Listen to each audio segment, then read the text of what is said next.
love is here. Only love is here. And when you know this truth, you don't have to wrestle with your mind. You don't have to fight your thoughts. You don't have to silence them. There aren't any left when you know only Jesus is here. This week on the Jesus Calling video podcast, we're joined by Nikki Walton, host of Good Mornings with Curly Nikki, and an influential voice in personal transformation. Nikki shares her early struggles with self-esteem and identity as a young woman to achieving massive success through her groundbreaking platform, CurlyNikki.com. Nikki's life speaks to many accomplishments, but it was marked by a deep sense of emptiness, which led her to pursue the presence of love, which she found in her relationship with God. I am Nikki Walton. I am the podcast host of Good Mornings with Curly Nikki. I'm also a mommy and a daughter and a sister and a friend, a child of God. I was born Catholic, and my earliest childhood memory is being afraid to die. Like, that's my first memory that I can touch back on. And I was probably like 4 or 5 years old. And I would be up all night, anxious, just being afraid of the dark, or being afraid that death would look like darkness and nothingness. And by 10, I was in the New Age aisle at bookstores trying to find my own answers.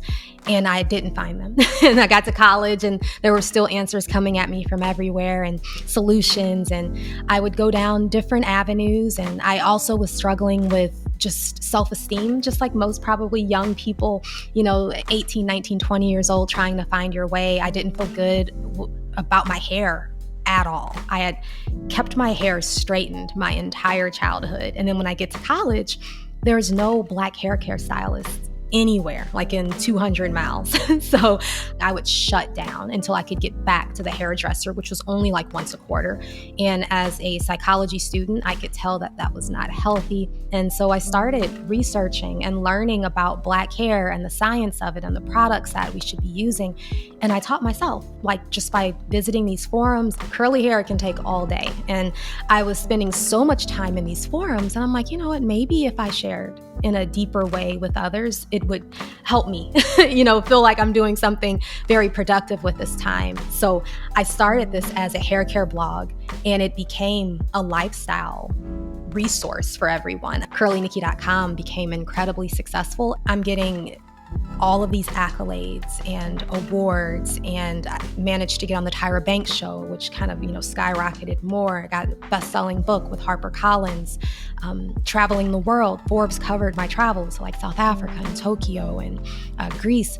All of these beautiful things that I was enjoying in the moment. There was still this, I gotta get content. And this was before Instagram. I was still looking for the next accolade, the next pat on the back, so I can make my parents proud, and the world proud, and my daughter proud. And I knew something was missing because I could look around and see what looked like success, like the American dream, and I felt empty. There was still this void. I had not found God, and I didn't even know that that's what I was looking for. I started meditating, I started praying, I started reading book after book, like 600 books, so many books in like less than a 10-year period. Traveled the world, Israel twice, Spain so many times, Italy so many times, Africa, South Africa so many times, just going into these different places, these churches, these temples, and I would find the same presence there. And everyone calls it something different. I call it love. I call it love, the presence of love. And you all call it this and that, but it's Him for me. It's Jesus. Literally, my whole life became not taking a step or a breath, not picking up something, not doing anything until I could feel that love in my chest, like in my hands, in my head, like I'm breathing it in and exhaling it out. And nothing can touch that. There was nothing that was more important than that. Once you have that, you have everything. And then things have just been falling into place. My life has rearranged around that so beautifully, not usually at the pace that I would like for it to, but in this very beautiful and inspired way that I would do over and over again if I had to. I feel very blessed to have found this presence, to have been woken up by this presence. I needed to go down the paths I went down to understand the tradition I came from better. I had to go down all those paths and practice singing like japa, these names of God, and coming into this love to be able to say, oh, I know this. I know what this is. And I am so grateful. As I have come more into this real beauty, this space beyond just being Nikki, there's less of a focus on the outer appearance. I still keep it looking nice and keep it dressed. I don't do its hair as much as I used to because there's just not enough time. There's so much bandwidth that has been freed up. I am very blessed to be in touch with the soul and how the soul feels in this body. And because of that, I feel forever young. I feel timeless. I feel beautiful for the first time. I love myself. And it's not in that superficial surface level love. This is from a deeper place because there's still a place where Nikki can look in the mirror and say, I wish that was different, that was different, that was different. That's ego, and that never leaves while we're still here. But instantly, you can go to that place to where you're aware of the one who thinks she's flawed. And it's a deep place, and it's hard to put into words, but it's a powerful place to be that I hope everyone can experience. So it's like I went from outer beauty to inner beauty to beyond beauty entirely. And I appear beautiful to some because of his light shining through me. Love brought me here to this moment with you listening. It carried me through all of those experiences, the ones that I deemed bad, the ones that I saw as good. It's helped me to be of service. It's holding together everything in this world, your whole life. You think you're holding it together. Love is holding it together. And the recognition of that, to me, is love. Knowing that it's not just you. Knowing that there's something higher that you don't have to imagine, that you don't have to hope is there, that you can actually feel. I listen, not for his voice booming, but for his silence, for his stillness, for his peace.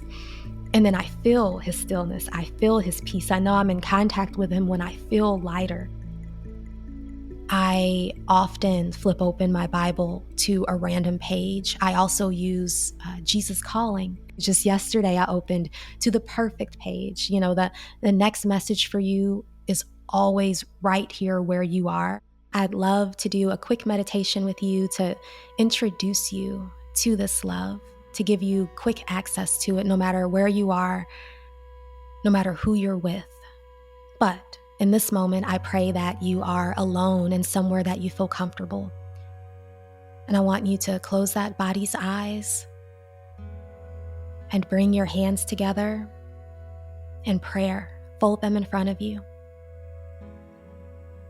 And just bow gently. Bow gently. Bring your head down towards your knees. And I want you to scan your body and see how you feel in this posture. See how quiet it is down here. See how peace washes over you down here when you are bowed before him, before love, before Jesus. You've laid all of your problems at his feet. There's silence here. This is called using your body like an antenna. And even as you sit back up with your back straight, as if your head is being pulled up towards the ceiling, in your hands, you can rest them back in your lap.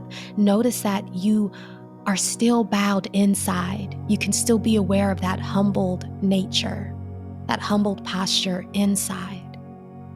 That way, when you go out into the world, even though you are smiling and walking upright, you're still bowing to Jesus everywhere you go, no matter if you're at the grocery store or at the bank or at your kid's school or in traffic, you're prostrating before him, before his throne at all times. And anytime you find yourself scared or worried or frustrated or angry, it's because you're no longer bowing. And you can physically bow again to remind yourself how it feels, or just do it internally and stay bowed. I haven't gotten back up. I stay bowed. That takes less than a second to do. You always have this choice, this peace, this love in every moment of every seeming day. He's always here, waiting for you to remember. Hear his call.